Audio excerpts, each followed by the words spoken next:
Bit of a location change today. I'm outside, not in my office, taking some of my own advice and having a bit of a brain break, which gave me a bit of mental space to put together what I wanted to speak to you about in today's live. So if you've jumped on with me live, make sure you let me know, say hi in the comments. And if you're catching this on replay, let me know too. And also let me know today, whereabouts are you watching in from? Let me know.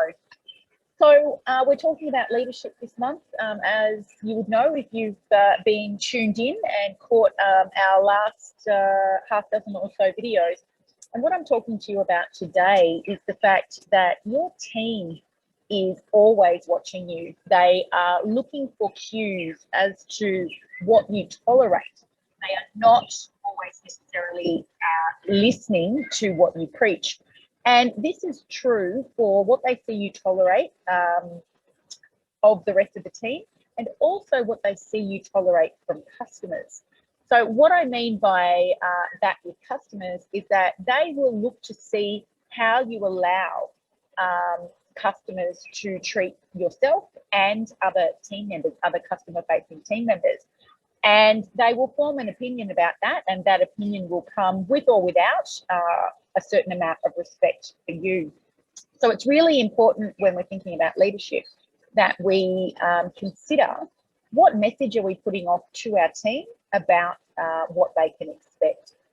What is it that you've been tolerating from toxic or underperforming team members? How do you treat your performing or overperforming team members? Do they get as much praise and recognition for their great job as the time and attention that you give to the underperformers or the toxic people for their poor job? Now, we had, just to give you an example, a great situation yesterday in our team. As many of you would know, this free Facebook group that you're in right here, we welcome, up to 50 new group members a week in here.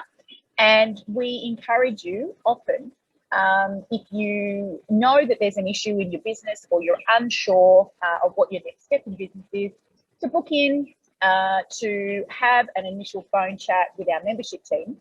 And we'll ask you some questions to work out what your issues are. And then we've got a good idea to see if we can help you or not. And if we think we can help, well, then we'll take you to our next step, which is another call. Now, we have a very set process for that. It really works.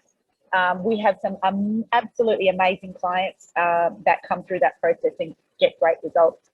But yesterday we had somebody turn up on a call who arrived on the call with a load of attitude, let us know that they were actually doing something else at the time and hadn't specifically made time for the call, but then proceeded to say some pretty nasty stuff to our membership team leader.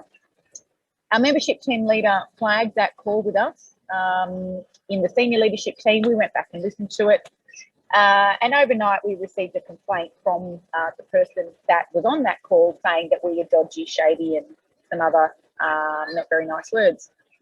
Now, I'm reminded to tell you this story because I'm on a 5-day virtual event with my own coach, and on that event this morning, one of our peers made a comment that you've got to remember that the customer is not always right. If the customer was always right, then they wouldn't need your expertise. And in listening to the way this person spoke to our membership team leader, I'm reminded that we get to choose who we work with, just like we say to you guys every single day. Say no to the work that you know is not good for you, and say yes to the work that is, to the people that you want to work with. And we have turned around and back our team leader 1000% on this one. He conducted himself beautifully. Had we been of the mindset that the customer is always right, then that would have shown our team leader that we're actually not practicing what we preach, and that's not what we want. And I get you to relate that to a customer that might be on the phone, be on Facebook Messenger on your page, or have walked in the front door that thinks it's okay to, disparage, say, not very nice things to your team without even being in an open frame of mind to just understand that there's a process that you're trying to take them through because you know that it works. So have you had situations like that in the past where you've got team members that had to deal with a conflict situation and you applied the customer is always right ethos when perhaps you should have backed your team member? Do you have a person on your team that gets an unfair amount of attention, not because they're doing a great job, but because they're doing a really poor job? And the amount of attention that you have to put toward them actually takes away from time that you could otherwise spend with the people who are doing a great job on your team. So that's my message for you today. You would not tolerate, under normal circumstances, people, treating your team poorly. So have a think about whether or not you have allowed it. And if you recognise that you have allowed it, what do you learn from that situation that you can take into future situations so that your team knows that you are behind them when they have actually followed the process that you asked them to? And it was, in fact, the customer way out of line, because your team is watching for what you tolerate, not so much listening to what you preach.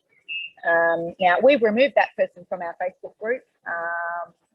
We have a certain culture in here that we attempt at all costs to uphold. It's really important that we don't have people in our house that would be so unkind as to speak the way that person did yesterday. So make sure that you are taking care of your team where you have provided them with all of the training, all of the guidelines, and they follow through for you. And let them know that their service is valued and that they're doing a great job, and that you won't tolerate anything less than respectful customers and polite, respectful team members. I hope you found that useful. Let me know in the comments what your takeaway was from that, and we'll catch up with you soon.